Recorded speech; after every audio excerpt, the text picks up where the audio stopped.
இயக்குனர் வெங்கட் பிரபு இயக்கத்தில் யுவன் சங்கர் ராஜா இசையில் தளபதி விஜய், பிரசாந்த், பிரபுதேவா, அஜ்மல் அமீர், மோகன், ஸ்னேகா, மீனாட்சி சௌத்ரி போன்றவங்க நடித்து வெளிவந்த திரைப்படம் கோட். இந்த திரைப்படத்தோட 12 நாள் பாக்ஸ் ஆஃபீஸ் கலெக்ஷன் எவ்வளோன்னு சொல்லிட்டு தான் இந்த வீடியோவில் பார்க்க போகிறோம்.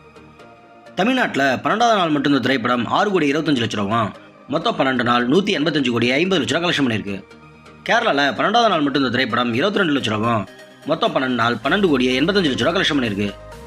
ஆந்திரா மற்றும் தெலுங்கானாவில் 12வது நாள் மட்டும் இந்த திரைப்படம் 10 லட்ச ரூபா, மொத்தம் 12 நாள் 13,05,00,000 கலெக்ஷன் பண்ணியிருக்கு. கர்நாடகாவில் 12வது நாள் மட்டும் இந்த திரைப்படம் 30 லட்ச ரூபா, மொத்தம் 12 நாள் 26,90,00,000 கலெக்ஷன் பண்ணியிருக்கு.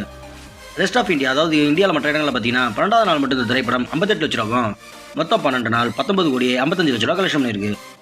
ஓவரால் இந்தியா முழுவதும் பார்த்தீங்கன்னா 12வது நாள் மட்டும் இந்த திரைப்படம் 7,45,00,000 ரூபா, மொத்தம் 12 நாள் 257,85,00,000 கலெக்ஷன் பண்ணியிருக்கு. ஓவர்சீஸ், அதாவது வெளிநாடுகளில் பார்த்தீங்கன்னா 12வது நாள் மட்டும் இந்த திரைப்படம் 10,40,00,000 ரூபா, மொத்தம் 12 நாள் 150 கோடி கலெக்ஷன் பண்ணியிருக்கு. உலகம் முழுவதும் பார்த்தீங்கன்னா கோட் திரைப்படம் 12வது நாள் மட்டும் 17,85,00,000 ரூபா, மொத்தம் 12 நாள் 407,85,00,000 கலெக்ஷன் பண்ணியிருக்கு. அவ்வளோதான் ஃப்ரெண்ட்ஸ். இந்த வீடியோ உங்களுக்கு பிடிச்சிருந்தா நம்ம சேனலை சப்ஸ்கிரைப் பண்ணுங்கள் மற்றும் ஷேர் பண்ணுங்கள். நெக்ஸ்ட் வேறு ஒரு சூப்பரான வீடியோ மீட் பண்ணலாம். Okay, by.